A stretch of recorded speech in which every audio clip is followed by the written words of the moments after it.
vayan pasando su asistencia, a ver, Classroom, aquí, diapositivas. Quiero ver cuál es la que estamos trabajando, es la 8, o sea, la 9 estamos trabajando. Ya, hoy vamos a terminar la 9, tema número 9, ¿no? Muy bien, entonces, a ver, déjenme cargar la diapositiva número 9. A ver, acá tenemos la número 9. Estábamos trabajando, pero ya estábamos avanzados un poco, ¿no? Ya, entonces es este, sí, ya lo encontré. Muy bien, entonces, partimos pantalla aquí.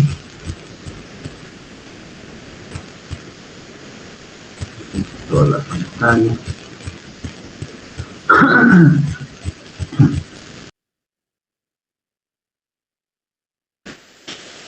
Muy bien, ahí tenemos entonces la diapositiva número 9. Déjenme ordenar acá esto, vamos a ordenarlo ahí.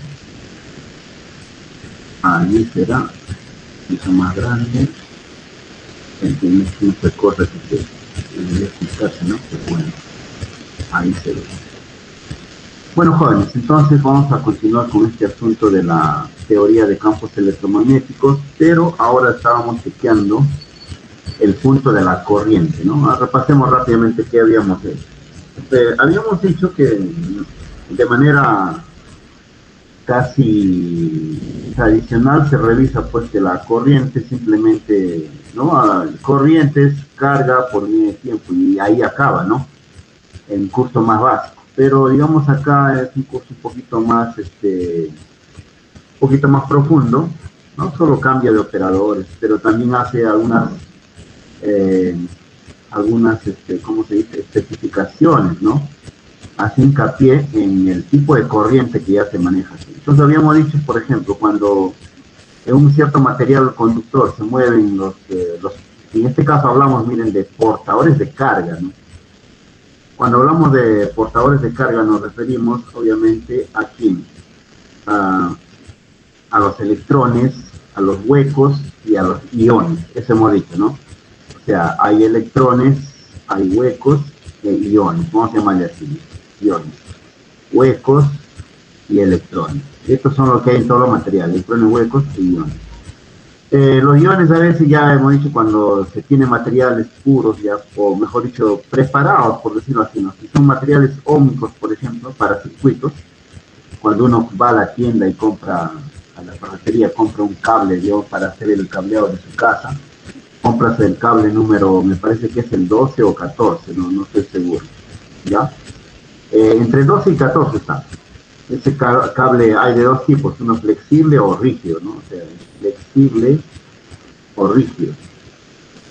Entonces, según la última vez que compré fue hace un año, creo. O sea, ya no venden, creo que rígido. Sí, existe, mejor dicho, ¿no? Pero parece que la tendencia ahora para las instalaciones en casa es flexible, ¿no? O sea, el mismo número de cable, pero con características flexibles. Bien, son detalles. Entonces, salvo que en esa situación ya esté preparado este cable ya de fábrica, ¿no? Hay varias marcas aquí en Perú, hacen pues la preparación del cable. En ese caso ya los iones ya no entran, ¿no? ¿Por qué razón? Porque al ser preparados para un trabajo específico, solamente estarán pues los electrones y los huecos, ¿no? O sea, digamos, es un aluminio o un cobre, alambre de cobre, digamos pues al 95%, ¿no? De pureza y con no sé, vamos a inventar, ¿no? Un 5% con otro metal que podría ser aluminio. Normalmente es cobre aluminio, ¿no? O por ahí quizás le ponen otro material, pero lo usual es cobre aluminio. Entonces estos son, o sea, tampoco se pone puro. Y en este caso se garantiza que hay pues electrones de ambos materiales y huecos para ambos materiales, ¿no? Pero ya no iones, ¿no? Iones de, por ejemplo, ya no puede una partícula que entraría como contaminante. Vamos a inventarnos, por ejemplo, cae una partícula de tierra, ¿no? No muchas, sino algunas. Entonces ya eso se consideraría, para este tipo de aplicación, se consideraría me estoy inventando, ¿no? Necesariamente tierra, puede ser algún otro metal. Plomo, quizás, ¿no? Alguna impureza por ahí, mercurio, ¿no? Entonces, podría ponerse ahí, ¿no? Aunque el mercurio es un metal medio extraño, ¿no? Parece litio, pero no es litio. Entonces, en ese caso ya descartamos pues, los iones. Pero en general, si le preguntamos en aspecto teórico, los portadores de carga son ¿quiénes? Bueno, son partículas en primer lugar que poseen carga, simplemente eso. ¿Qué tipo de carga? Bueno, puede ser positivo o negativo. Tensiones, bueno, en materiales sería pues electrones y algunos iones que pueden ser otras partículas, ¿no? Si son átomos los iones, ¿no? ¿De qué material? Bueno, cualquiera, no interesa, con tal que sea un ion que esté dentro de un material conductor y puede tener signo positivo y negativo. ¿No? En general se llaman portadores de carga, acuérdense, ¿no? Cuando hablamos de portadores de carga, su nombre es bastante sugerente, ¿no? Pero claro, tiene que estar en el contexto. Ahora, si hemos dicho, si hacemos preferencia, discriminamos solo hacia los negativos, entonces hablamos de una corriente especial, ¿no? Llamado corriente de convección. Entonces, la corriente de convección es un flujo que va a atravesar a través de una sección transversal, en este caso nos dibujamos acá una pequeña sección transversal, denotado con delta S, donde A sub n es el vector normal a la superficie, entonces ponemos un plano, ¿no? O sea, el planito pequeñito que está acá al cuadrado, o rectángulo, y U es la dirección a lo largo del vector J, y el vector J es el vector densidad de corriente, ¿no? Vamos a, como todavía esto no lo he colgado, entonces puedo hacer una aclaración. Densidad de corriente, y eso sí creo que ya lo hemos visto, ¿no? Si no lo han visto acá, lo han visto en otro curso, y si no, lo estamos reforzando. Es la densidad de corriente. Es la corriente por unidad de área. De corriente I, área S, ¿no? Corriente I, área S. Y delta S es un elemento, pues, de área, ¿no? De la sección transversal. S sería el área total, U es la dirección del vector a lo largo del vector J. O en todo caso, pues, J tendría que ser igual. El vector así, ¿no? J por U, módulo por unitario. Todo vector se escribe multiplicando su módulo con su vector unitario, ¿no? Eso es una condición elemental de la física, ¿no? De vectores. Esta es la densidad, déjenme escribir bien, no sé, por la quinta, disculpen. Densidad, era muy delgadito, estaba acá, de corriente. O sea, que hay que tener bastante, un poquito de paciencia, ¿no? Para ver se pone más grueso. Ahora sí, es más grueso inclusive. Ahí está mucho. Ahí sí. Densidad de corriente. Muy bien, eso repasamos. Luego también vimos que hay otro tipo, bueno, esta sería la deducción, ¿no? De lo que se llamaría la ley de Ohm. Bien, para hacer esto, nosotros ya habíamos visto cuando hicimos corriente, de corriente continua, ¿no? El circuito de corriente continua, o no lo vimos, déjame ver, me estoy confundiendo. No, creo con ustedes, no. Siempre me cruzo con otro curso.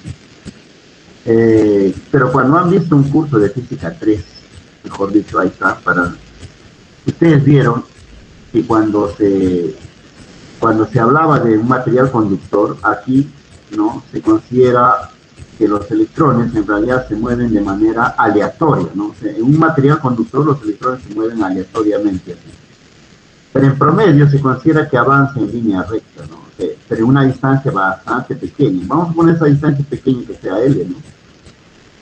Entonces esa distancia pequeña L se asume, es una teoría, se llama la teoría de los electrones libres, que avanza en línea recta. Entonces L será pues el D por un tau, donde tau es el tiempo promedio que demora en todos los choques, ¿no?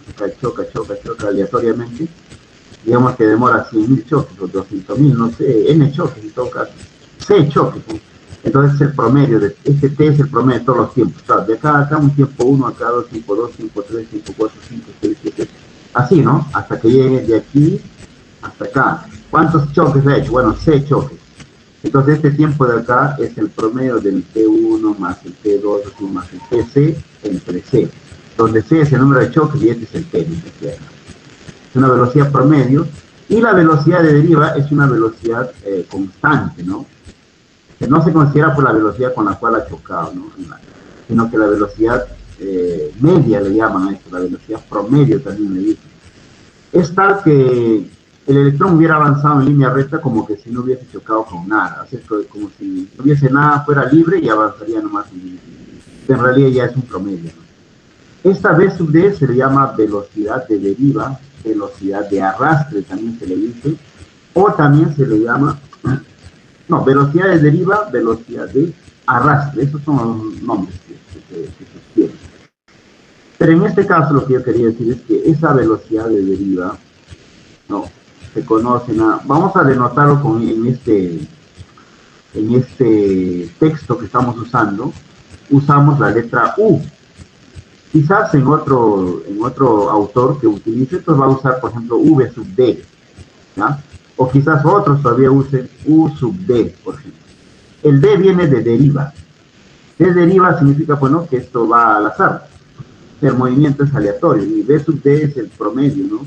Cuando se estaba moviendo aleatoriamente, pero que al final se considera que avanza en línea recta, una pequeña distancia. Y esa pequeña distancia que avanza sería pues un L, por ejemplo, y ese L va a ser un V sub D o U1 por el tiempo promedio. En todo caso, para ir a la notación, este va a ser el U por el T. Y eso es lo que está acá, ¿no? Entonces, eso. Después vimos, si más estamos repasando, después dijimos, igual que la teoría cinética de los gases ideales, acá la genialidad, ¿no? Esto fue propuesto por Max Drude, ¿no? Es un físico alemán que hizo esta propuesta, en la cual vamos a usar el resultado de frente. Si no, voy a contarles un poco. Entonces dijo, bueno, si este es un metal, aquí están los electrones, ¿no? Chocando aleatoriamente. Entonces, aquí la genialidad, ¿no? De estos físicos del siglo XIX, dijeron, bueno, vamos a usar la teoría cinética molecular, ¿no? Porque en la teoría cinética molecular, de la misma manera se consideró pues que los átomos eran pequeñas esferitas, recuerden, ¿no? Eran pequeñas esferas indestructibles, ¿no? Y ese era el modelo del átomo. Eso vale decir que es un primer modelo del átomo. Entonces estos átomos eran pues indestructibles y colisionaban unos con otros elásticamente inclusive, ¿no? O sea, sin pérdida de energía. Entonces lo que se hace normalmente en la teoría cinética molecular, lo que se hace, se toma una muestra, ¿no? Del mismo gas. Entonces en la misma idea, Max Drude dijo, voy a considerar a los electrones como si fuera un gas. Por eso que se le conoce a esta teoría también como la teoría del gas de los electrones libres.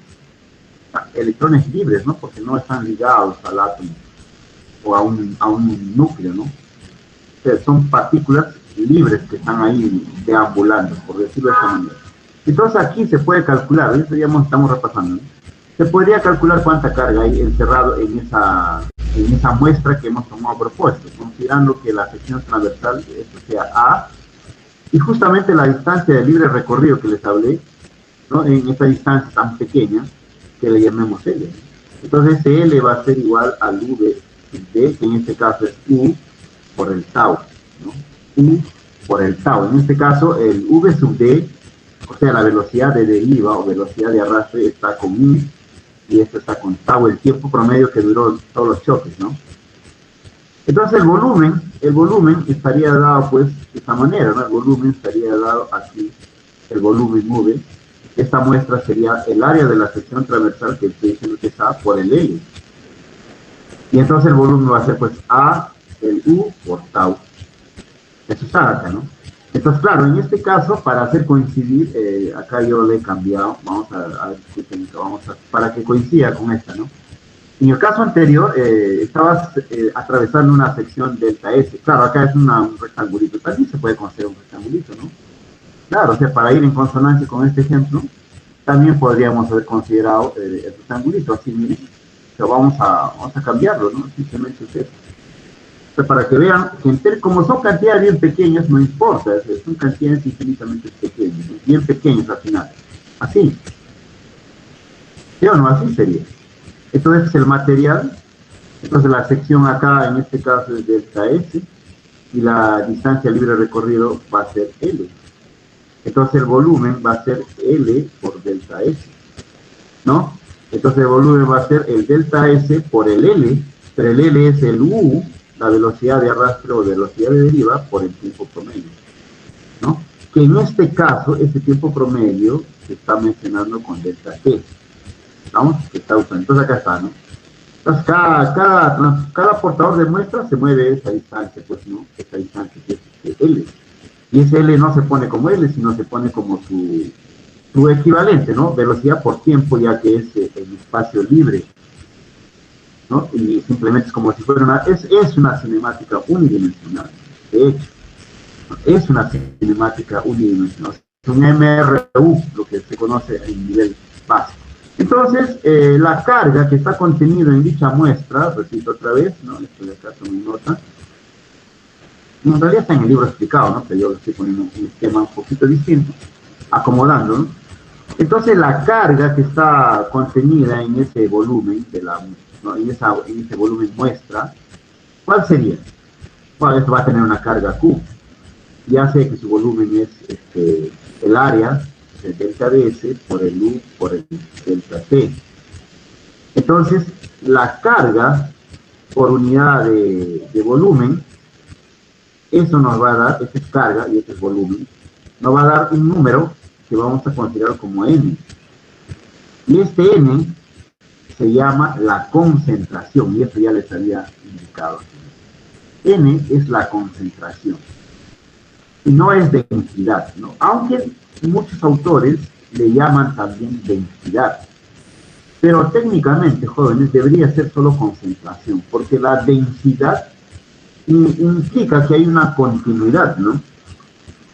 O sea, ¿cómo así? Es que si yo tengo separados dos puntos aquí, en una sección, en un área, yo puedo decir 3 puntos, 3x entre el área. Eso sería una densidad, no, porque para que sea densidad tendría que haber muchos más puntos, ¿no?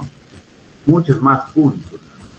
Ya, o sea, hablando físicamente, es decir, ¿no? Había muchos más puntos para hablar de una concentración o de una distribución de algo sobre una superficie, sobre un volumen también. Por eso que en estadística, por ejemplo, en estadística, no sé si ustedes han escuchado hablar, por ejemplo, dicen, vamos a poner a ver, creo que es Canadá, ¿no? Es un país bastante grande, pero que fíjense lo que voy a decir, ¿no? La densidad, así le dicen, este ya es un término estadístico, no es físico, la densidad poblacional, ¿no? Perú también, ¿no? Perú también tiene territorio de sobra todavía, porque la densidad poblacional es, no sé, me voy a inventar acá, en caso Canadá, porque Canadá es bajísimo, debe ser, no sé, me voy a inventar, a ver, quizás busqué internet, que sea 50 por kilómetro cuadrado. No sé, me estoy inventando, 50 personas, 50 individuos por cada kilómetro cuadrado. Entonces es una densidad poblacional muy baja, ¿no? Por eso que este país alienta la inmigración, ¿no? Mucha gente migra a Canadá, ofrece muchas ventajas, ¿no? Pero hay que saber inglés, ¿no, joven? Necesita saber inglés. Claro, y lo malo es que, bueno, vas a ir ahí en condiciones de cero, ¿no? Si uno estudia algo aquí, allá no te valida, no sirve. No sirve para lo mismo que uno hace acá, ¿no? Eso es, son trabajos menores, ¿no? Pero igual es un país del primer mundo donde las comunidades son altas. Cosas así, ¿no? Muy bueno, entonces les estaba diciendo por qué la densidad poblacional es parecida, ¿no? Y no se puede hablar de una densidad, en realidad debería decirse una concentración, ¿no? Concentración. Porque no es pues una densidad es, por ejemplo, la masa por unidad de volumen, la masa es continua. Por unidad de volumen, entonces es una masa distribuida en un volumen de manera continua. En cambio, las personas son individuos separados y están concentradas en una área. Entonces también se debe decir concentración, pero el término que se usa es densidad. Entonces, estoy revisando. De esa manera, muchos autores, en esta misma materia que estamos viendo, algunos autores usan pues la palabra densidad de carga, ojo, para este valor que les estoy mencionando, ¿no? Para el N. Pero eso es, por lo general, autores que vienen de otras disciplinas, no lo sé, o escuelas, ¿no? Pero en la mayoría de los físicos, sí, ¿no? En cambio, los físicos, los más estrictos, hablan de concentración. ¿Ya? Hablan de concentración. En caso que De otras disciplinas es probable, o no sé, o quizás otras escuelas, ¿no? Me refiero a escuelas de tipo de cuando uno dice la escuela americana, la escuela europea, ¿no? La escuela peruana, por ejemplo. En la escuela peruana usamos el N, porque tenemos una influencia europea, ¿no? Porque la física que viene de Perú es desarrollada básicamente por la escuela europea, aunque también hay influencia americana en estos últimos años, ¿no? Depende de las universidades. Depende. Por ejemplo, San Marcos tiene pues una influencia desde su inicio, ¿no? En la Facultad de Ciencias tiene una influencia europea, ¿no? En la escuela francesa, por ejemplo. Pero ya eso está cambiando con el tiempo, ¿no? Bueno, eso depende de cómo digamos, los que están en la primera línea se van especializando, ¿no? Muy bien, entonces, aclarados el término, ¿ya? Porque en algunos textos van a leer como concentración, pero me dijiste concentración, ¿no? No, pues ya te avisé también. ¿De qué depende eso? Depende de la escuela, ¿no? De la región. Entonces, concentración. Carga por unidad de volumen. Listo. Entonces, la carga total que contiene esta muestrita que hemos hablado, ¿cuánta carga tendrá esto? Y solo sé que aquí hay una concentración N, que es el número de cargas, ¿no? Número de electrones por unidad de volumen. Muy bien. Hay un principio que nosotros habíamos hablado o referido, o si no, ya lo debes haber conocido en el curso anterior, ¿no? La carga, ¿no? Cualquiera sea su magnitud, está cuantizada. Es la cuantización de la carga. ¿Qué quiere decir eso? Que cualquier carga es el número, ¿no? De partículas, en este caso electrones, ¿recuerda? Por unidad de, el número de cargas veces la carga fundamental. Vamos a hacer. La carga es el número de carga veces la carga fundamental, donde este Q de aquí, este Q, viene a ser la carga fundamental. Y la carga fundamental es aquella carga más pequeña, conocida y aislada. Fíjense lo que estoy diciendo. La carga más pequeña, conocida y aislada. ¿Por qué razón? Porque si solamente dijéramos que es la carga más pequeña, bueno, hoy en día se conoce, por ejemplo, que la carga más pequeña que el electrón es el quark, ¿no? El quark es una partícula que está incorporado en el protón y en el electrón. Y cada protón y cada electrón tienen 2 quarks, por lo menos, en la relación de 1 a 2. O sea, por ejemplo, si esto fuera un electrón, este electrón tiene 2 quarks dentro acá. Hay un quark que tiene carga menos 1/3 y el otro tiene menos 2/3 del total. Entonces ya no sería pues la carga fundamental de acá, sino porque es más pequeño. Entonces sería un quark, ¿no? Pero eso no es factible porque hasta los conocimientos actuales, mejor dicho, ¿no? Hasta donde se conoce en la actualidad, según los físicos que trabajan en esa línea, se llama la física de altas energías, ¿no? Donde hacen colisionar partículas para obtener los componentes, ¿no? O sea, cuando hacen colisionar estas partículas en los aceleradores de partículas, estas colisionan y se descomponen. Y estas se caracterizan, estos componentes de las partículas que colisionan se caracterizan porque son inestables. O sea, vale decir, no duran mucho, ¿no? Desaparecen rápido. O sea, su tiempo de vida, por llamarlo de esta manera, es muy corto. De esa manera no tiene estabilidad. Entonces diríamos pues que la carga más pequeña es el quark, ¿no? Entonces ya cambiaría la cosa. Entonces recuerden, ¿no? ¿Qué cosa es la carga fundamental? Es aquella carga más pequeña, conocida y aislada, ojo, o que se pueda aislar en todo caso, ¿no? Porque un electrón no necesariamente está aislado, está dentro de un átomo, pero que eventualmente uno puede aislarlo, ¿no? ¿Estamos? Puede aislar. Muy bien, a ver un momento.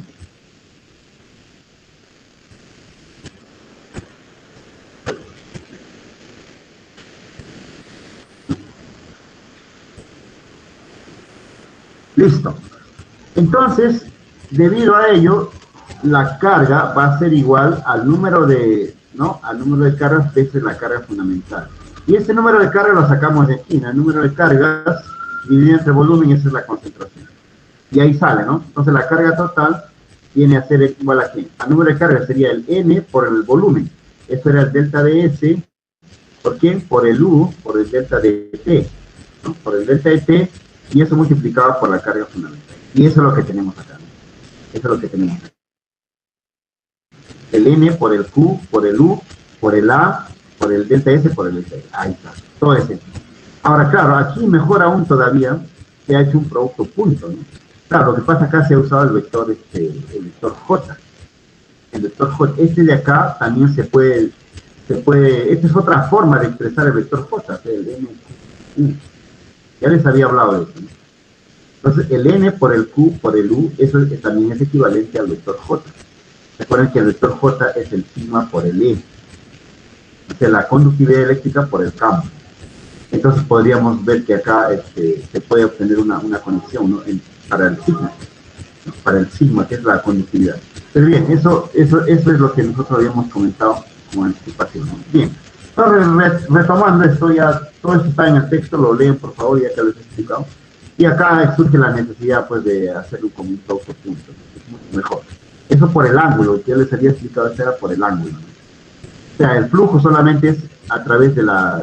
O sea, todo flujo es siempre perpendicular, y la que es perpendicular solo es la componente del J que está en la dirección esta de acá, o sea, en esta dirección, ¿no? En esta dirección de aquí. O sea, el flujo sería nada más que en esa dirección. Entonces, para sacar, si este U no está en esa dirección, lo que vamos a proyectar. Y eso es lo mismo que proyectar J punto, no, el J punto en esta dirección, en la dirección de A sub L.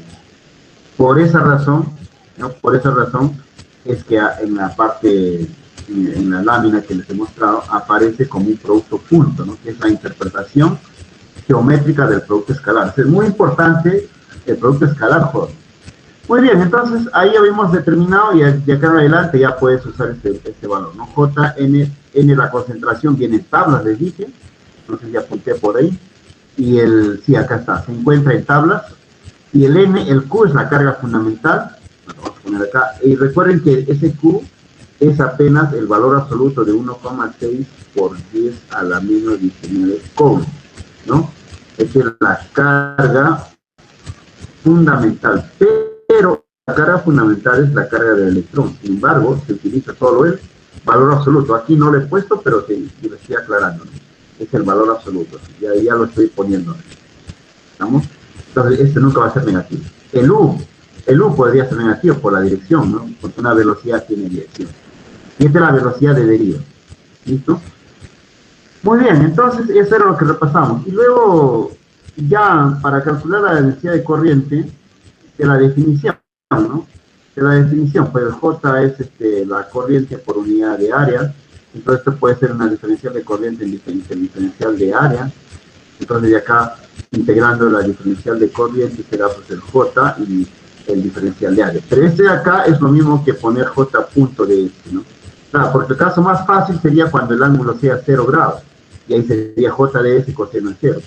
Pero el caso más general será pues cuando tenemos esta situación, ¿no? Cuando el J no es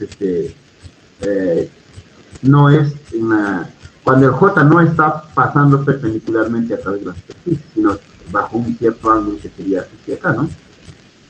Entonces, en ese caso es más general y mejor colocarlo entonces con el punto, ¿no? Entonces acá ponemos J de S, ¿no? Al hacer la integral aquí, integramos, tenemos esta ecuación. J de S.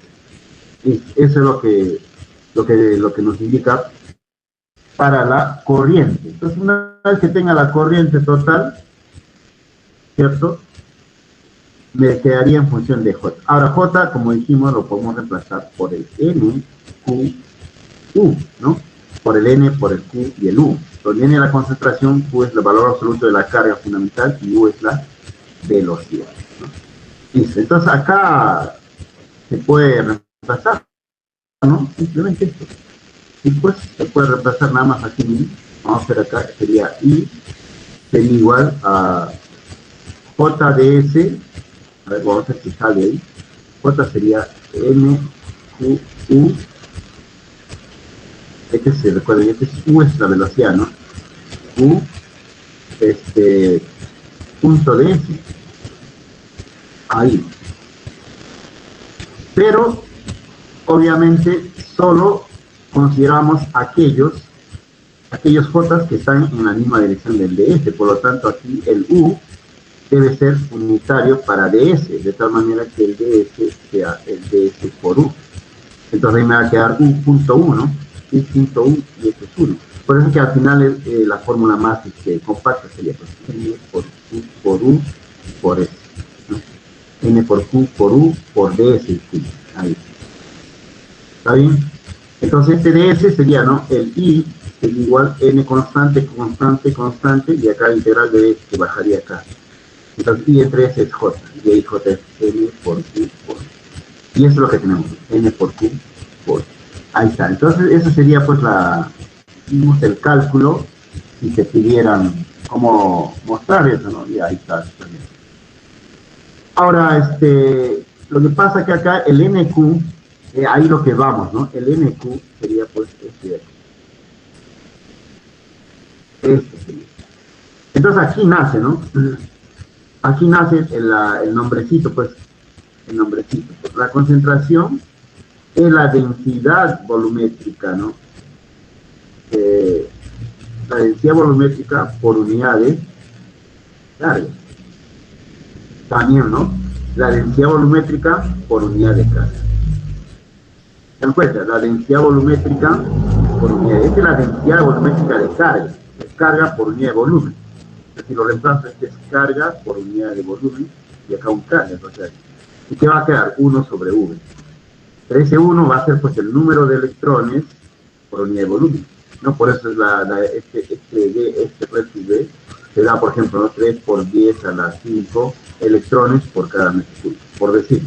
Es solamente un número de electrones, ¿sí? Ahí está. ¿Ven? Como ven, es interesante ese detalle. O sea, ya va para las preguntas conceptuales. Perfecto, hasta ahí habíamos avanzado y luego que dijimos, hicimos un ejemplo, ¿no? Aquí con el cálculo, nos supongo que han revisado esto para su examen. El cálculo en coordenadas, coordenadas esféricas. Esto ya lo revisamos. Y también interpretamos el signo, ¿no? El signo es la corriente negativa, no. La corriente no puede ser negativa. Entonces, ¿qué significa que la corriente es negativa? Ajá, significa pues que nosotros estamos privilegiando acá un solo tipo de corriente. ¿Qué tipo de corriente? Corriente de convección. Entonces significa, si hay corriente de convección, ya les había explicado el concepto de convección, ¿no? En física. Eso significa que hay emisión de energía, o sea, la energía en el material se está yendo hacia afuera, está habiendo una transformación de energía eléctrica a otras formas de energía, ¿no? En este caso, en forma de calor. Por eso es que cuando uno toca un alambre que lleva corriente, debe sentir ahí un poco de temperatura elevada, ¿no? O sea, que está caliente, mejor dicho, va a sentir que está caliente. Un cable que lleva corriente, toquen ahí cuando hacen experimentos con circuitos de corriente continua, alterna, tengan cuidado, peligroso. Con continua, ¿no? Si uno está trabajando con 10 voltios, no pasa nada, con tal que la corriente sea bien pequeña. Entonces uno toca los cables y, bueno, vas a sentir que está caliente. Entonces, ¿qué cosa está pasando ahí? Una corriente de convección, ¿no? Y eso es el negativo. Muy bien, esa es la explicación que hemos dado y hacen con que lo han realizado. Luego hablamos de la densidad de corriente nuevamente, pero ahora involucrando no solamente a los portadores de carga, específicamente electrones, sino también electrones, huecos, iones, ¿no? Electrones, huecos e iones. Los huecos son los lugares, ¿no? No son físicamente cargas. Hemos dicho, sin embargo, se comportan como si fueran cargas positivas, por eso que a estos huecos se les asigna carga. Y estos son por los, no sé ustedes cuando hicieron circuitos, ¿no? Antes, cuando han hecho circuitos, ¿no? Dice, por acá hay un campo eléctrico, entonces los portadores positivos se mueven en esta dirección, mientras que los electrones positivos se mueven en esta dirección. Entonces estos electrones son los que llevan la corriente de convección, mientras que la corriente convencional se da por todo, o sea, el movimiento de todo. Pero los electrones, los huecos, y los iones, todo eso me va a dar la corriente convencional, que en el circuito se llama corriente convencional. Y aquí se va a llamar la corriente de conducción. Entonces la corriente de conducción ya generaliza, por decirlo de una manera, ¿no? Agarra todo, pues agarra los portadores, que son los electrones, agarra los huecos y también los iones. Y con todo ello definimos ya la corriente de conducción, ¿vale? Donde hay más de un tipo de portadores de carga, más de un tipo, acá falta el tipo. Entonces, cada uno de estos portadores de carga se moverán pues dentro del material a distintas velocidades, ¿no? Y es más, se mueven aleatoriamente, hemos dicho ya. Cada uno entonces va a contribuir, ¿no?, en la conducción con su propia velocidad de deriva, ¿no? Entonces acá se habla, por ejemplo, de una velocidad de deriva media, y vale decir también promedio, ¿no? Acá, media, con este el texto, eso significa un promedio, ¿no? Promedio. Entonces, este E sería pues solamente para los electrones. Esto ya habíamos dicho. ¿Y qué pasa para los huecos? Eso teníamos que decir que el UE es de la velocidad E para los huecos. H sería pues menos, los huecos son positivos, entonces sería UH por E. Para los iones, inventemos uno, UI, ¿no? Igual, depende, no más menos, si es ion positivo o negativo, será UI por tiempo, es la velocidad, ¿no? Su módulo, y acá por el campo, ¿no? Entonces la velocidad, obviamente, metro por segundo, ¿no? Ahí no hay ningún cambio. Toda la rapidez, ¿no?, en física se mide metro por segundo. Es muy raro que se mide en centímetros por segundo, aunque hay unas disciplinas dentro de las aplicaciones ya de la física que utilizan, por ejemplo, centímetros por segundo. Por ejemplo, ¿no?, en oceanografía. Bueno, es una materia bastante lejos de lo que estamos haciendo. Sin embargo, ellos, por ejemplo, utilizan unidades de línea especiales, ¿no? Para la velocidad siempre usan centímetros por segundo. Entonces, claro, físicamente esto no es pues tan razonable, ¿no? Digamos, en el contexto de las unidades. Porque lo correcto es expresar metro por segundo, ¿no? Unidad principal, ¿no? Con unidad principal. No es pues expresar una unidad, un submúltiplo, o sea, un múltiplo, ¿no? Un submúltiplo del metro con respecto a una unidad principal. No es lo común. Sin embargo, hay disciplinas dentro de la tecnología y las aplicaciones que utilizan como casi un patrón, ¿no? La velocidad, por ejemplo, en oceanografía es centímetros por segundo. Pero la velocidad del movimiento de una corriente, ¿no? De las corrientes marinas, bueno, te dicen está en centímetros por segundo. Por ejemplo, en ingeniería mecánica, ¿no? En una represa. Entonces, en una represa, la velocidad, ¿no?, del agua con el cual está ingresando y saliendo te va a dar por centímetros por segundo. Inclusive ahí usan otros valores, también utilizan por caudal, ¿no? Caudal, o le llaman también caudal, ¿no? El caudal Q, en este caso volumen por tiempo. Entonces se llama metro cúbico por segundo. Sin embargo, también ellos utilizan otro concepto, ¿no?, que es el metro lineal, por ejemplo, ¿no? Estos ya son propios de cada disciplina, ¿no?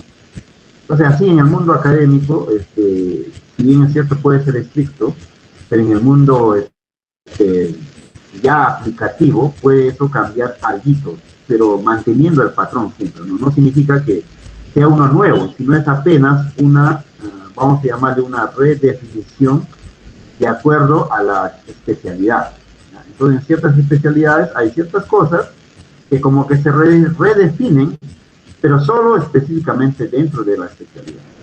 No sirven en otras especialidades, ¿ya? Entonces, eso sería. Y acá, por eso, habría que sumar, ¿no? Entonces, la densidad de corriente sería por la contribución de los electrones, la contribución de los huecos y la contribución de los iones. Entonces, acá habría que sumar. Por eso, una sumatoria de la concentración de los electrones, la concentración de los huecos y la concentración de los iones. La velocidad de los electrones, la velocidad de los huecos y la velocidad de los iones. Así. Eso sería pues en amperes por metro cuadrado, que es obviamente la magnitud de corriente por unidad de área, ¿no? Listo, entonces de esta manera habíamos mostrado Y aquí ya mostramos otro concepto adicional. Habíamos dicho que dentro de un material, si bien los electrones se mueven con, esto recuerda es velocidad, ¿no?, de los electrones, y este es el campo que se genera por el arrastre o simplemente porque se aplica también un campo. Este mu, recuerden que es distinto, ¿no? Vamos a aclarar, este de acá es la letra griega, déjenme escribir bien eso, no confundir, ¿no? Este de acá con colita, ¿sí?, es la letra griega, ¿no?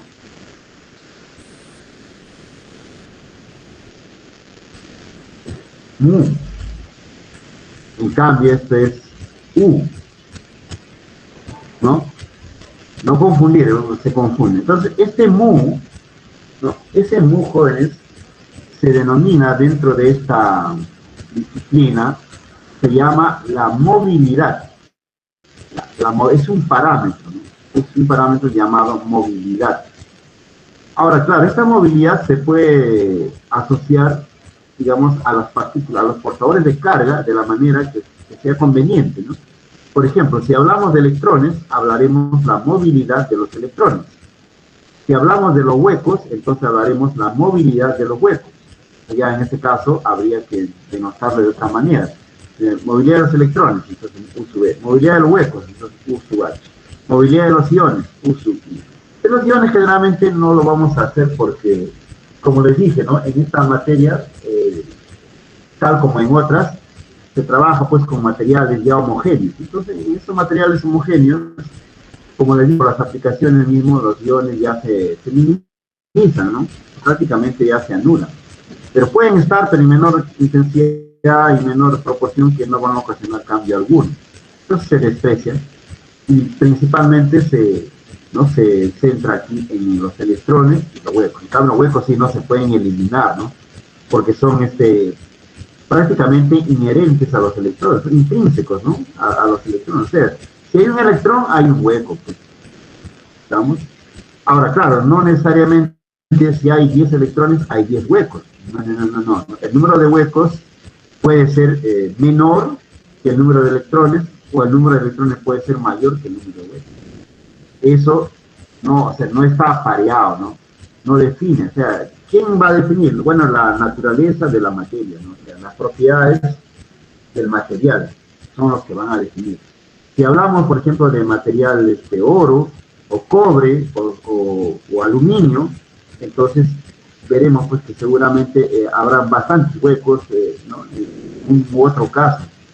Pero eso va a depender de las propiedades del material, ¿ya? Entonces no se puede afirmar, digamos, si va a haber más electrones o va a haber más huecos. Aunque los electrones sí podemos saber, ¿no?, por la configuración. Recuerden, el 1s, la regla de Saros, 1s2, 2s2, ya eso no recuerdo cómo se hace. Recuerden ustedes la configuración electrónica, por ejemplo, para el sodio. A ver si me acuerdo, es 1s2, 2s2, creo que era así, ¿no? Ya me he olvidado, 1s2, 2s2, acá me he olvidado, 2, 2, 4, y me faltan, el sodio es 11, ¿no? Me faltaría acá 2p6, me parece que es 2p6, ahí sería 2p6, ¿no? 6, 4, 11, me falta 1, y acá me tiene que dar 11, recuerden, sodio es 11, entonces le queda un más 1, ¿no? Sodio, sí. O sea, tiene un defecto de un electrón. Recuerden que el sodio es más 1. Entonces, en su configuración tiene un defecto de un electrón, más 1. ¿Se dan cuenta? Eso sería la forma como uno va sabiendo cuántos electrones libres. Acuérdense, son electrones libres, ¿no? Entonces, los electrones libres son los que se van a mover, mientras que los electrones que están apareados están estables. Entonces, cuando uno está estable no se mueve, es una zona de confort, ¿no? Ahí está, no se mueve. En tanto que los que son libres están pues buscando la estabilidad, ¿no? Muy bien, entonces eso sería la movilidad. Y la movilidad conceptualmente es la facilidad con la cual los electrones o los huecos se mueven en un material. No va a ser igual en todos los materiales, porque recuerden que eso depende de las propiedades del material.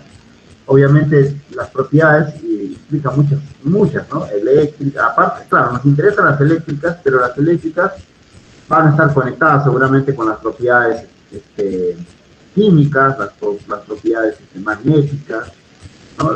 Sobre todo químicas y magnéticas, eso sería, ¿no? ¿Qué propiedades más hay dentro de un material? Las químicas y las físicas, pues en este caso las físicas serían pues, las eléctricas y las magnéticas. Y las propiedades químicas ya, ¿no? Por la misma materia. Entonces, esto de acá cambia, ¿no?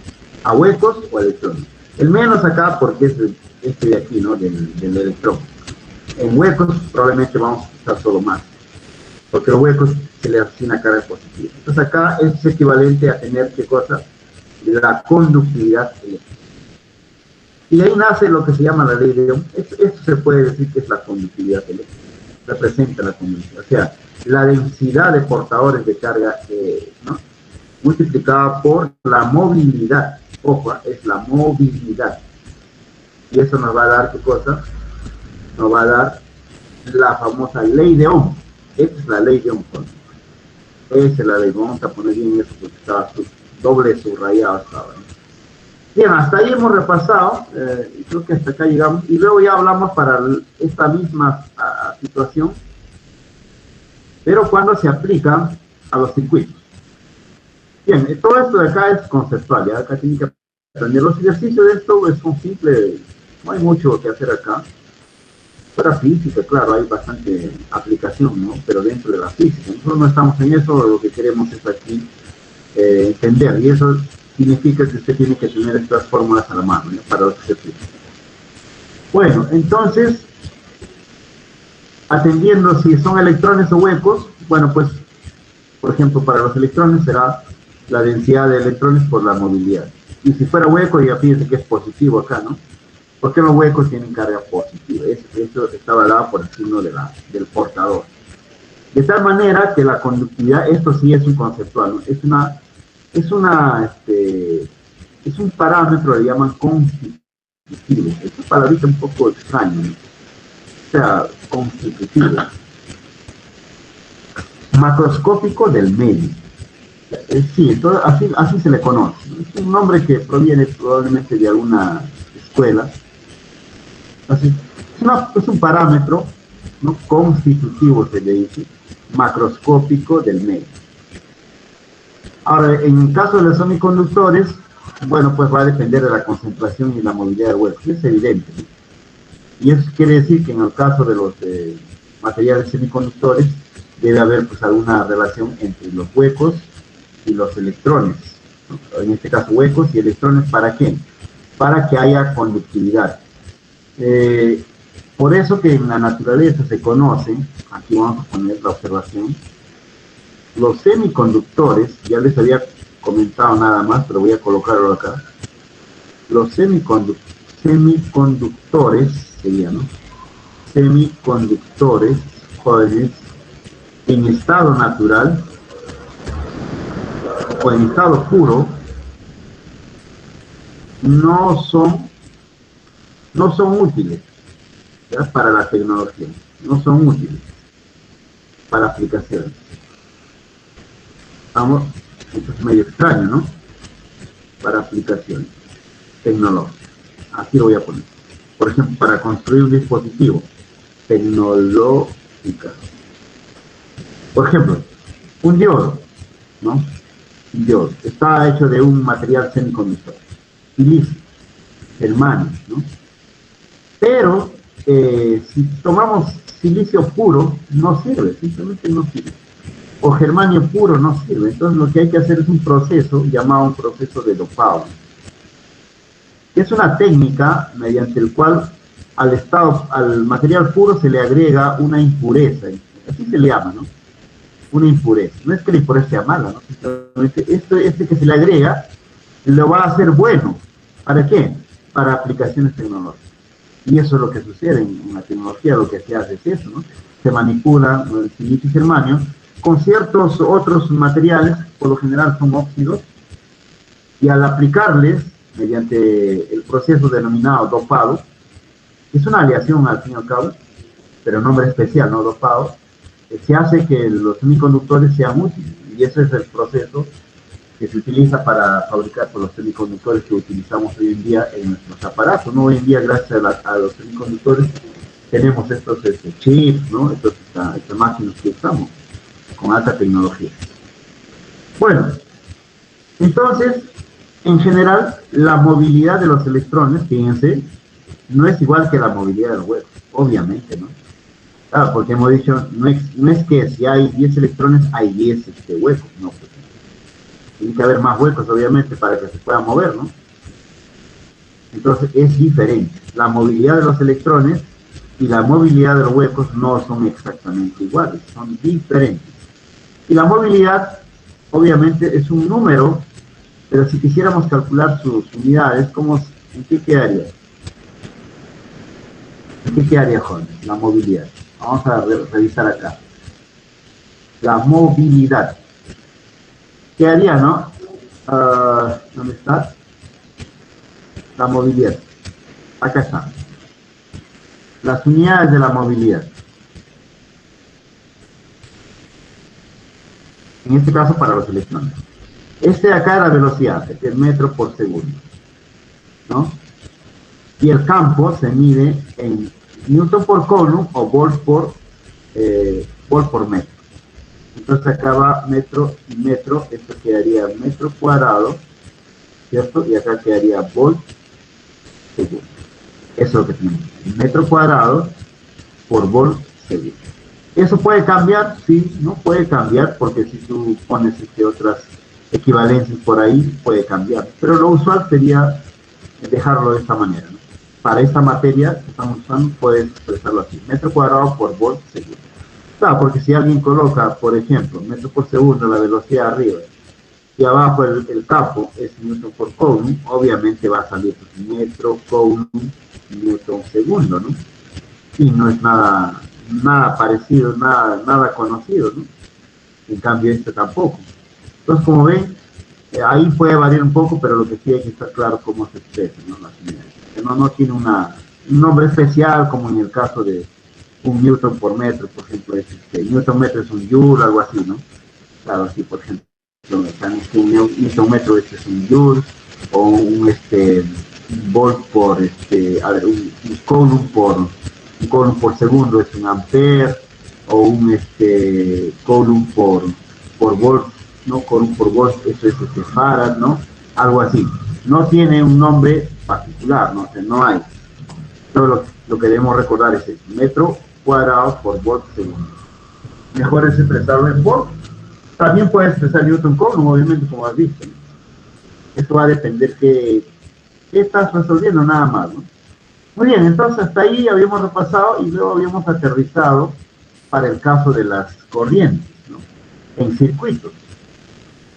Lo otro es más general, para materiales conductores en general, que sean materiales conductores, inclusive materiales no conductores. Ojo, esto de acá es inclusive para materiales no conductores, inclusive también para semiconductores. O sea, esto vale para todos: conductores, no conductores y semiconductores. Sin embargo, en las aplicaciones tecnológicas, ¿no? En las aplicaciones para electrónica, no se usan pues los no conductores, ¿no? Con frecuencia. Aunque sí hemos visto cuando se utilizan capacitancia, se utilizan ¿qué cosa? Los dieléctricos, ¿no? Y los dieléctricos son materiales no conductores. Es decir, el hecho que sea un no conductor no significa que no sirva, ¿no? Simplemente depende de qué están haciendo. En capacitancia, por ejemplo, se utiliza un dieléctrico que es un no conductor y sirve para elevar la capacitancia. Exacto. Bien, acá si nosotros tenemos un alambre, ¿no? Vamos a poner que este lado sea positivo y este lado sea negativo. Entonces, de 1 a 2 va a haber pues un campo o un trabajo que va a hacer alguien, ¿no? En este caso el positivo está acá. Entonces va a haber acá un campo eléctrico, por supuesto, ese campo dentro de este material, que sea un alambre conductor, ¿no? Vamos a poner que sea un alambre conductor.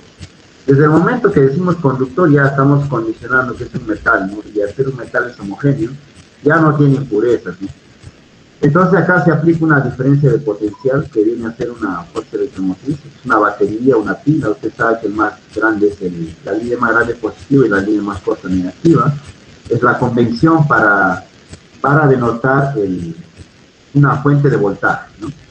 Entonces, si B sub 1, 2 es el voltaje a través de una resistencia R, esto que sea pues una resistencia, ¿no?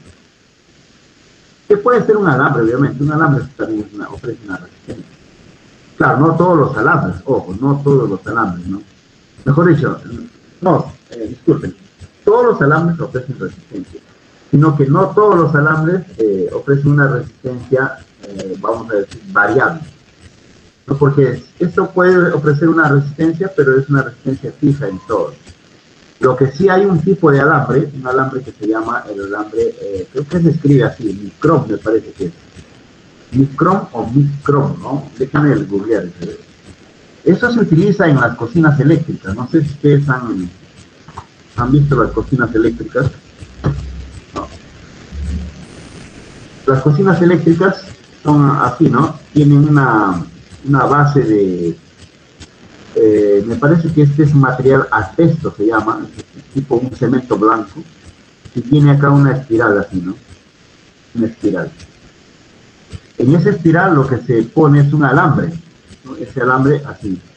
Ese alambre lo compras en la ferretería, ¿vende? Ya vienen listos ya. Hay de números, diferentes números. Entonces esto va a un polo no se dice polo, ¿no? Esto va de frente a 220 voltios acá la conexión. Entonces uno conecta, aquí no hay cortocircuito, porque esto es una resistencia, lo que se disipa, ¿qué cosa? Disipa energía. Y este es un material que se llama nicrón. Y ese material nicrón tiene la característica que su resistencia es variable, o sea, su resistencia varía con la longitud y su sección transversal, y hay una constante de proporcionalidad que en este caso es la resistividad eléctrica. La resistividad eléctrica. Eso es. Así se llama, resistividad eléctrica. Eso es. Entonces el micrón ofrece pues resistencia variable. O sea, quiere decir, ¿no? Que por ejemplo, si tomo acá 1 centímetro de alambre micrón, su resistencia es como 10, vamos a poner. Ahora, si tomo 2 centímetros, su resistencia ya no es como 10. Su resistencia de aquí hasta acá ya es como 20. Ajá, y si tomo 3 centímetros de alambre, de aquí hasta acá, su resistencia ya es como 30. O sea, cuanto más longitud tiene, mayor resistencia eléctrica. Ofrece más resistencia. Y no va a pasar eso con un alambre normal. Un alambre normal, por decirlo de esa manera, ¿no? Ese alambre va a tener su resistencia en toda su longitud, la misma resistencia. Por eso que si tú acá reemplazaras, ¿no?, este alambre por un alambre de cobre, pones igualito así en espiral todo, conectas y ¡pum!, vuela, ¿no? Vuela. Eso vas a ocasionar un cortocircuito y apagas, te bajan todas las llaves térmicas de todas las casas, ¿entiendes? Y luego recibes una café ahí, ¿no? ¿Estamos? Por hacer ese detalle. Tengan cuidado, ¿no? Entonces, pero con el micrón no. Con el micrón, ¿por qué no hay un corto? Porque tiene una resistencia variable, ¿no? Y la alta resistencia lo que hace es emitir energía, o sea, y por eso es que ese alambre se pone al rojo vivo, no sé si han visto, pues, ¿no? Ese es el mismo principio de las planchas, ¿no? Uno tiene una plancha para, ¿no?, el día lunes tempranito para ir a la universidad, lo que sea, unos planchas de camisa ya, o plancha el pantalón, ¿no? Entonces agarra, conectas la plancha directo a 220 voltios. ¿Y eso qué tiene? Igual tiene el mismo principio, solo que en este caso, en vez de ser en espiral, sí abrí una vez para reparar una plancha antigua, tiene como placas, ¿no? He visto aquí, como placas. Pero el material debe ser tipo, no estoy seguro si es el mismo metal, micrón o similar. Ya, no sé, que averigüen a ver, una preguntita teórica para ustedes. ¿Qué material es? ¿Es micrón o no es? En las planchas que usamos. Es el mismo principio. Inclusive tiene acá una especie de perilla para regular, ¿no? ¿Y qué estás haciendo al regular? Al regular lo que estás haciendo variar es qué cosa, la resistencia. Claro, es la longitud y el área. Entonces probablemente está variando la longitud, ¿no? Si lo miramos como un alambre micrón, está variando la longitud. Entonces si varía la longitud, varía la resistencia. Y si varía la resistencia, la cantidad de energía que va a emitir va a aumentar o disminuir. Por lo tanto, uno viene calibrado, ¿no? Dice para camisas leves, ¿no? Dice poner en 10, ¿no? Para ropa gruesa, tipo jean, poner ya en 50. Entonces, más grueso, ropa más gruesa necesita mayor energía, por ejemplo. Y así, entonces vean, les estoy hablando de cosas, no tipo sastrería, pero no, esta es una aplicación, ¿no? Aplicación concreta de la corriente. ¿Vamos? Muy bien, entonces la diferencia potencial les va a ofrecer en este caso la corriente de 220, ¿no? Acá lo he borrado, voy a completar. Estaba cerrándose el cablecito. Ya está. Bien, entonces si ese alambre es el de acá, ¿no? Ya habíamos dicho, en este caso, vamos a ver, pues lo general es así, ¿no? Lo general se escribe J.ds, que es lo mejor. Claro, en este caso vemos que el J y el E y el DS, prácticamente el DS sería ese de acá, ¿no? Ahí. Es el diferencial de S y sería el vector DS, ¿no? Paralelo con el vector J, paralelo con el vector E. Prácticamente, entonces el ángulo que forman es 0 grados. Entonces se puede resolver el módulo del primero, módulo del segundo, por el coseno del ángulo que forman J y DS, que de hecho es 0 grados. Y entonces por eso acá JDS integral JS. ¿No? Entonces acá I es JS, entonces JSI sobre S, ¿no? Corriente por unidad de área, eso es correcto, ya lo sabías además. Sin embargo, eso habíamos dicho por la ley de Ohm general, o puntual se le llama esto, es sigma E, donde sigma es el parámetro llamado conductividad eléctrica, ¿no? El sigma es el parámetro llamado la conductividad eléctrica. Esa conductividad eléctrica que es igual a la inversa, ¿no? O vamos a ponerlo mejor así. Conductividad eléctrica. Y ρ es la resistividad, ¿no? La resistividad eléctrica. ¿Vamos? La resistividad. Ahora, la conductividad y la resistividad son magnitudes inversas. O sea, la conductividad es la inversa de la resistividad. O la resistividad es la inversa de la conductividad. Y así se define. Entonces ahí hacemos este cambio, hemos visto acá, ¿no? El J es el I sobre el área, y el sigma es la conductividad, y E es el campo eléctrico que aplica esta fuerza electromotriz, que es la diferencia potencial. Ahora, en un alambre conductor homogéneo, si aplicamos la ley, recuerda, ya habíamos hecho, de la integral del E.dl, es como tener dos placas paralelas, ¿no? Como si fuera un capacitor, nada más. Entonces, ahí el campo va a ser simplemente homogéneo, y la distancia va a ser por la longitud del conductor, nada más, y entonces el campo integrando sale E por L, donde L es la longitud, ¿no? Del conductor, en este caso L mayúscula. Entonces, aquí el campo tendrá pues, el potencial, la diferencia potencial entre la longitud.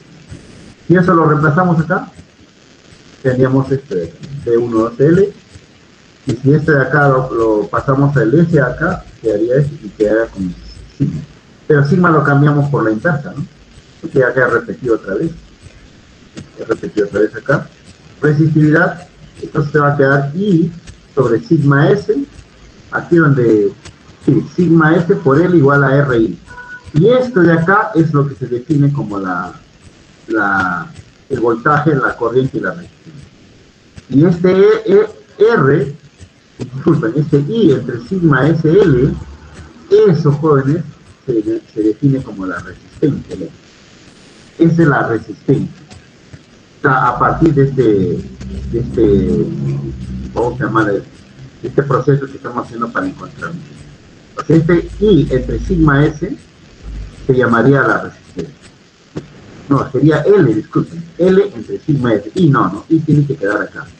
Ya me estoy confundiendo. Este I no, ahí debía agrupar distinto, ¿no? Es que acá agrupé mal. Aquí debía agrupar. Y acá estaba bien, ¿eh? Lo que debí hacer es el cambio acá. Y acá está. Ahí. Ese es el I. Le ponemos esa bolita arriba para diferenciarlo, ¿ya? Que sería este de acá, ¿no? Y ahí está. Ahí nada más. Entonces, pero como sigma a la inversa del ρ, entonces ponemos que la resistencia es ρ L sobre A. Esto se llama pues la ley de Poulet, y esto es lo que les estaba diciendo por la aplicación, ¿no?, del alambre micro. Y de aquí obtenemos que el B es igual al RI. Y eso se llama también ley de Ohm, pero ojo, esto solo es aplicable en circuitos, cuando los materiales son materiales homogéneos. Vale decir, dentro de la tecnología electrónica, ya cuando ustedes manejan, esto ya le llaman un material óhmico. ¿Listo? Entonces ya eso limita todo. Cuando digo material óhmico, ya está, con eso me limito todo. Ya estoy hablando solo de un material homogéneo que lleva corriente de conducción y de convección, obviamente, pero la que nosotros cuantificamos es la de conducción. La de convección es para otros procesos por allí especiales que nos van a preguntar, y esa es la que se maneja todo el tiempo, ¿no? Voltaje y poder. Eso al final en la práctica se utiliza el BIR. Muy bien, hasta aquí entonces habíamos hecho, ¿no?, una referencia, les he repasado aquí para que no se olvide. Y luego vemos una aplicación acá. A ver, determina la resistencia para la corriente continua de 1 kilómetro de alambre de cobre, cuyo radio es 1 milímetro. Muy bien, para esto era necesario su dato, el sigma del cobre. Acá ya está. En este caso, esto es de tabla, ojo, ¿de dónde saca esto? Tiene que ser de tabla, obviamente si hay un examen se le va a poner ese valor, ¿no?, en la tabla. 5, lo voy a copiar acá, 5,80. Dice que está en punto, ¿no? Es que este libro es un libro antiguo que no, o es un libro americano, pues no lo han como no está traducido, o sí está traducido, ¿no? Y la traducción no ha considerado todavía, pues, digamos, el sistema internacional. Se utiliza punto. Por eso que ahora me corrijo, ¿no? 5, porque es el original, tal cual, es una captura, ¿no?, por 10 a la 7. Ajá, miren que está en Siemens por metro. Nosotros no habíamos puesto así, nosotros habíamos puesto la conductividad, que era omega a la menos 1, metro a la menos 1. ¿Sí o no? Pero ahora, este omega a la menos 1 se puede también usar como Siemens. Ahora este Siemens, escribe Siemens. No es Siemens, es Siemens. Este Siemens es básicamente casi una unidad del sistema inglés, no se usa mucho en el sistema internacional. En el sistema internacional usamos la resistencia, o sea, omega, ohm a la menos 1. ¿No? Pero acá, como es teoría de campos, y este es un libro más americano, y usamos casi toda esa influencia para este curso, ¿no? Para este curso casi tenemos la influencia full americana, norteamericana. Si fuera europea, tenemos otra notación, porque ellos utilizan la notación gaussiana, por ejemplo, ¿no? Entonces, digo las unidades gaussianas, que también es equivalente, simplemente es tener la tabla. Entonces, miren, la conductividad para el cobre sería 5,80 por 10 a la 7, es altísima, es 10 a la 7, Siemens por metro, o sea, es la magnitud por unidad de longitud, ¿no?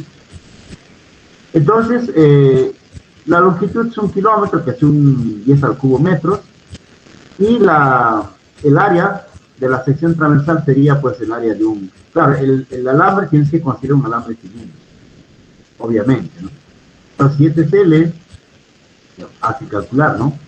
Entonces, su radio nos han dado, ¿no? Radio 1 milímetro. Su radio es 1 milímetro, aquí es solamente un repaso, ya está calculado ahí. Entonces, el área de la sección transversal es un disco, ¿no? Entonces, el área sería pi por r cuadrado. Ahí está, ¿no? Pi por r cuadrado. Pero el R está en milímetros, entonces sería nada más, en metros sería 10 a la menos 3. 10 a la menos 3, entonces elevado al cuadrado sería 10 a la menos 6. 10 a la menos 6, ahí está. Por pi metro cuadrado, ahí está. Entonces no hay problema acá. Por lo tanto, la única forma en que calcula la resistencia es igual a ¿qué? A la resistividad, a la longitud dividida entre el área. La longitud En vez de poner así, lo puedo poner 1 sobre sigma, ahí está. Esto es lo que se ha hecho acá, más fácil. Claro, es 1 sobre sigma, ahí está. Y el área, que en este caso es 5,49 ohm. En este caso ¿no? La resistencia va a quedar, ¿no? No hay más que hacer. Recuerden que es lo mismo, ¿no? Omega a la menos 1, eso es sigma. Esto es lo que está viendo ahí en la equivalencia. Muy bien, ese es el ejercicio aplicativo. Ya tienen uno más para su repertorio de ejercicios. Ahora, la pregunta es si un alambre de aluminio, ahora fíjense, ya no es un alambre de cobre, sino que fuera un alambre de aluminio. Entonces, como es, voy a poner acá también, para que quede. Entonces, el aluminio, bueno, no sé por qué el autor acá usa AL. Claro, yo creo que como es un subíndice, no se refiere al símbolo, entonces quiere escribir aluminio. Como esto viene traducido del inglés, depende del traductor también, ¿no? Lo he dejado así. Lo usual sería poner al, ¿no? Puede ser símbolo aluminio, pero eso es lo de menos, ¿no? O sea, lo que se ha querido colocar es abreviado, ¿no? Ahí. Yo voy a usar mejor mayúscula. Es lo mismo. Entonces acá. Ahí está, porque acá CU igual a cuánto. Solo para que sea más entendible nada más. 3,54 por 10 a la 7 Siemens por metro. También fíjense, la conductividad del aluminio es altísima. El orden de 10 a la 8, 10 a la 7, ¿no? Es altísima, joven. Por esa razón se utiliza, pues, como le decía, la aleación muy común, cobre y aluminio. Cobre y aluminio, o sea, probablemente el cable que estamos usando en la parte eléctrica de nuestras casas, el cable, nosotros compramos como alambre de cobre. Claro, es cobre, pero vamos a poner que es el 95% cobre y 5%. Estoy inventando, ¿ya? Eso del porcentaje hay que chequear. ¿Estamos? De ese 95% de cobre con 5% de aluminio. ¿Por qué razón? Bueno, hay varias razones, hay razones tecnológicas, razones económicas también, ¿estamos? Razones de eficiencia, depende, ¿no? Y el costo también va a elevarse dependiendo de la calidad también, ¿no? Entonces, allá son cuestiones comerciales, ¿no? Comerciales tecnológicas. Bien, aplicando la misma fórmula, longitud la misma, acá quedaría la conductividad del aluminio, es la sección del aluminio, que sería igual, ¿no? Pi por radio cuadrado, que sería lo mismo. Porque es el mismo diámetro, ¿no? El mismo radio, solamente, escuchen, si el alambre es de aluminio con la misma longitud, allá lo que nos piden es que tenga la misma resistencia, o sea, que tenga esa resistencia, ya, perfecto. Y lo que nos piden calcular es su radio. Ajá, entonces ahí está fácil, ¿no? Para ustedes es bastante... ya está acá, pues, ¿no? La resistencia debe ser el mismo. Entonces queremos calcular el área. Entonces lo que hay que despejar es el área, ¿no? El área. Claro, entonces tendríamos acá que la resistencia del aluminio es igual a la longitud y conductividad por la superficie.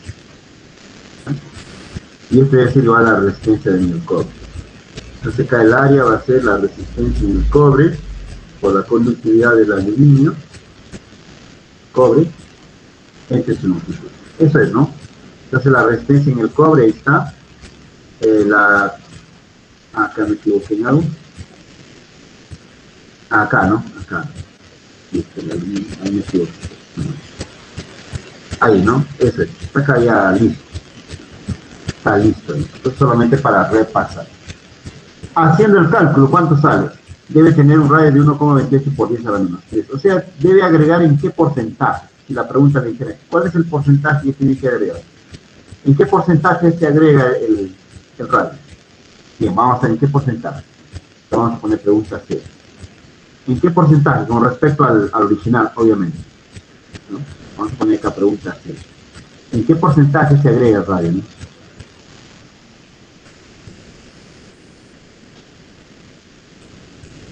Aumenta, ¿no? Aumenta el radio del caso de respecto del caso A. Esto se me ha ocurrido en este momento, no hay problema. Esto podemos agregar ahí. ¿Cómo sería? Bien, el porcentaje, ¿cómo sería? Entonces, simplemente tendríamos que hacer, dividir, ¿no? Porcentaje. Este radio de acá, a ver, ¿en qué porcentaje? Joder, acá ya me trae, es aritmética esto. Este es 1,28 milímetros y el otro es ¿cuánto? 1 milímetro. Ya está. Entonces, la diferencia es acá, ¿no? El delta de R es 1,28 menos 1 es igual a 0,28 milímetros. Entonces el porcentaje con respecto a la original sería 0,28 entre 1.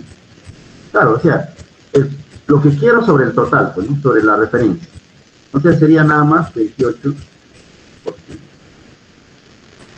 O sea, estaría agregando en un 28%. Ah, claro, ¿no? Creo que ni siquiera era necesario hacer el cálculo, pero bueno, hay que operarlo así.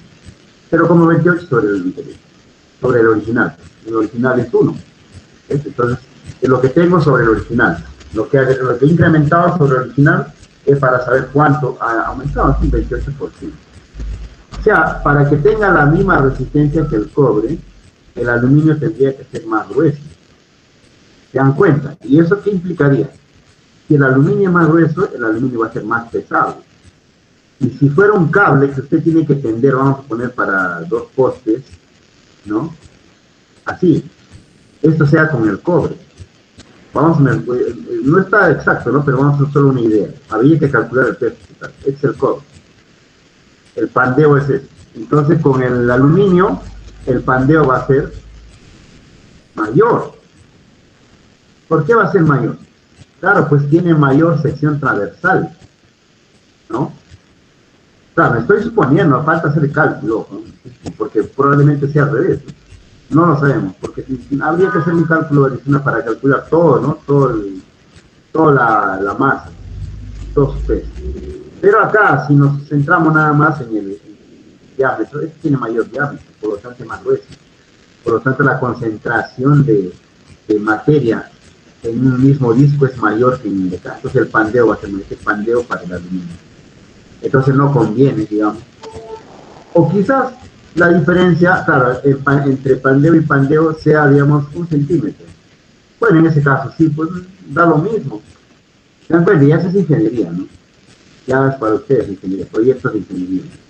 ¿Qué tanto va a afectar eso a mi sistema interconectado? Bien, pues ahí en la ingeniería tendrá que hacerla, va a depender de quién, de la velocidad del viento. El viento a esta altura vale, digamos, 5 metros por segundo, pero un poquito más da 5,1 metros por segundo. Ahí es peligroso, ¿no? Más abajo es más peligroso porque hay mayor velocidad. O sea, hay varios factores, como ven, jóvenes, no basta saber, pues, solo la física, ¿no? Acá ya tienen que hacer varias cosas. Y ya eso sí, entran en un campo que se llama, pues, proyectos de ingeniería. Cuando hacen los proyectos, tienen que analizarse todo, ¿no? Por ejemplo, si uno va... Usted no solamente es plantar el poste, ¿estamos? Y luego hacer el tendido del cable, no, pues no solo eso. Claro, la parte operativa hace eso, ¿no? O sea, los técnicos que van a operar harán eso. Pero los que van a diseñar, ahí entra la ingeniería. En el diseño, ¿qué tienen que hacer? Bueno, pues tienen que ir a tomar los datos del épsilon, ¿está? De la localidad. Y por lo general este épsilon ya hay bases de datos, ¿no? Hay empresas que se dicen, y eso se compra, ¿no? Tú no vas a comprar, pero va a comprar la empresa que va a hacer el proyecto. Lo que tú vas a hacer es sentarte ahí y hacer el diseño. Y luego analizar si ese diseño es viable, ¿no? Si no, caso contrario, así como los puentes, se caen. O como decía, ¿no? Se desploman, no se cayó, se desploma. Y al fondo decía ingeniero Uli, ¿no? O sea, chistoso ese meme. No sé si vieron ustedes ese meme. Que debe estar en internet, ¿no? Le entrevistaban ahí al ingeniero que dijo que el puente no se cayó, sino se desplomó. Y al fondo del vidrio le agregaron así un cartel, son graciosos, le pusieron ingeniero Uni, ¿no? Un cartelcito que decía. Bien, entonces si no te van a poner así, ¿no? Entonces, como ven, el conocimiento de las cuestiones eléctricas, magnéticas, ¿no? Las teorías son importantes como base, ¿no? Es un proceso.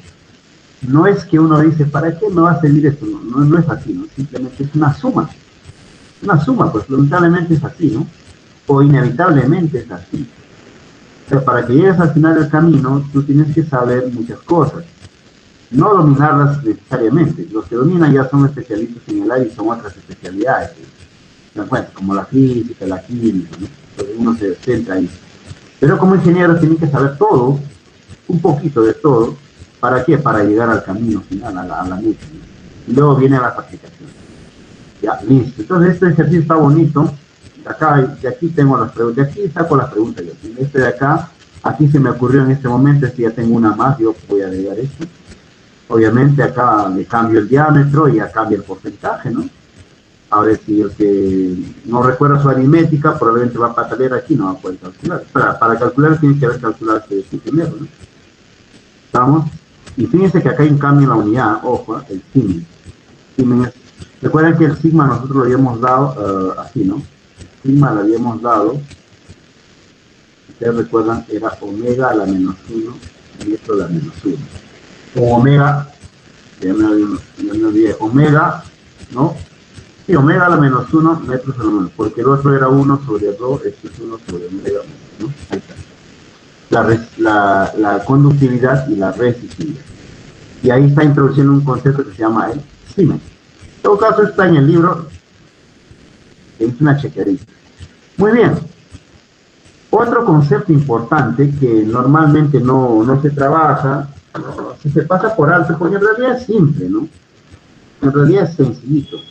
Pero cuando se nos pregunte conceptualmente, probablemente ya te hayas olvidado, ¿no? Entonces la intención de este concepto, que voy a recordarles acá, es eso, no olvidar. Por ejemplo, la conductancia no es conductividad, ojo. Por eso, mira, hay varios conceptos. Mira, hay resistencia. Sus conceptos son parecidos. Hay resistividad, ¿no? Hay conductividad. ¿Qué más hay? Hay movilidad. A ver, la resistencia es la medida de la oposición al paso de la corriente, recuerda, al flujo de corriente. La resistividad, igualito, es la medida de la oposición al flujo de corriente. ¿Se dan cuenta, no? Pero este es más general, ¿no? La resistencia es para todo material, en tanto que la resistividad también. Entonces ahí te puede confundir, ¿no? Hay que anotar bien eso, ¿no? Hay que anotar bien, es una tareita para que hagan la diferencia. La diferencia es mínima ahí, es casi lo mismo, ¿no? Casi lo mismo. Lo mismo que la conductividad, ¿no? Es la facilidad que ofrece el material al paso de la corriente. La resistividad es la oposición, ¿no? Que principalmente depende de las propiedades del material. ¿Y la movilidad qué es? La facilidad con la cual un electrón se mueve.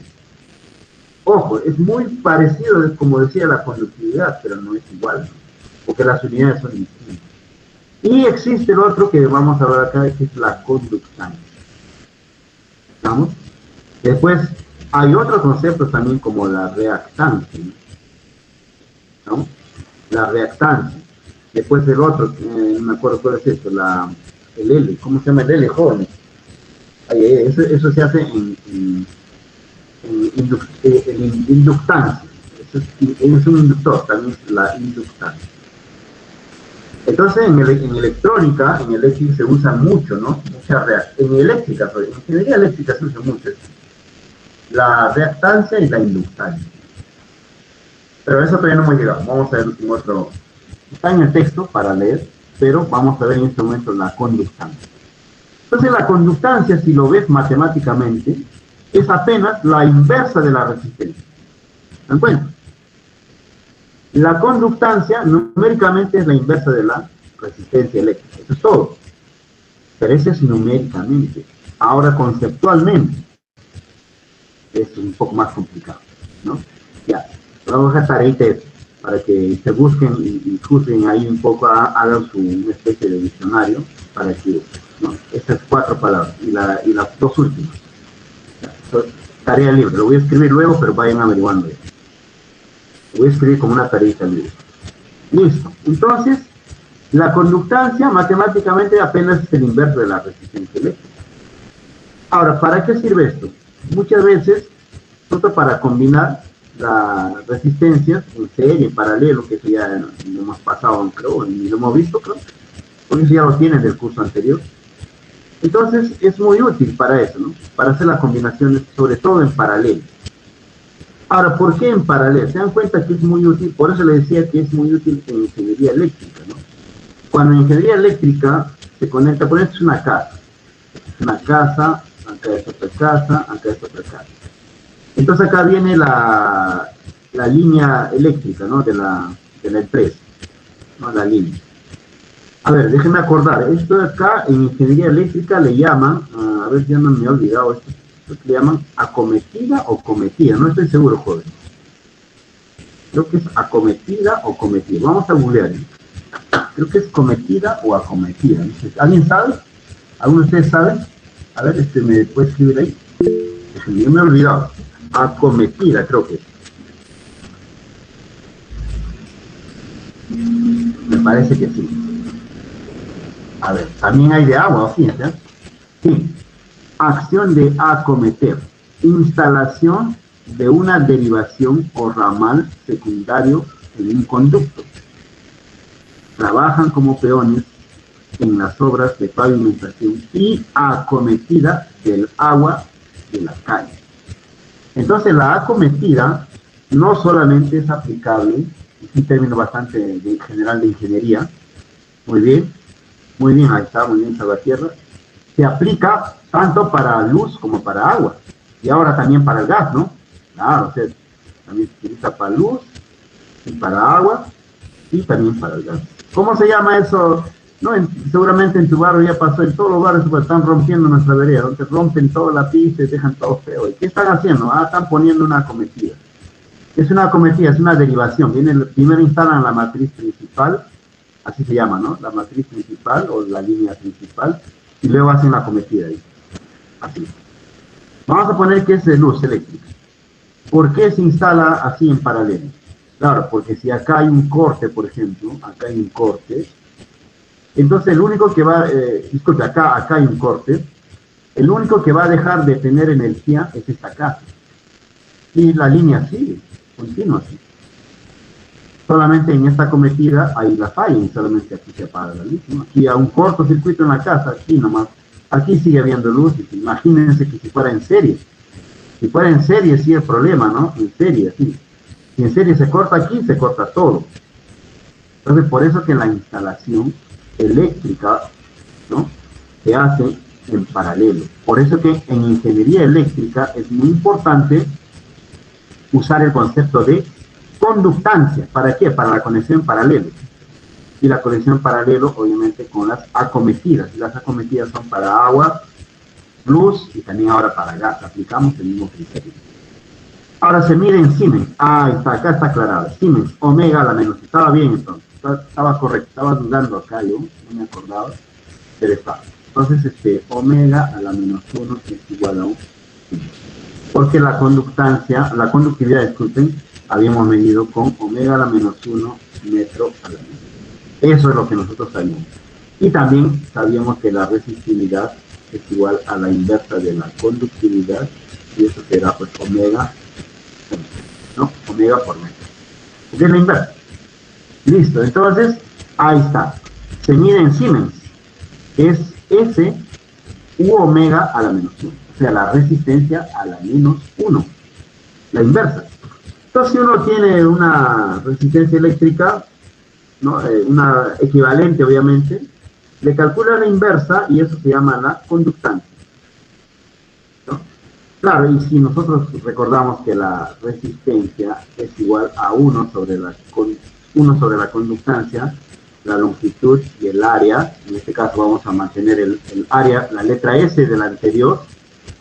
Entonces, si tomamos la inversa de la resistencia, ¿cómo quedaría?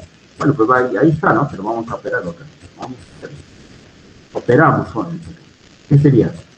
Me conviene acá ver S, ¿no sería? Claro, sigma S entre L, ¿no?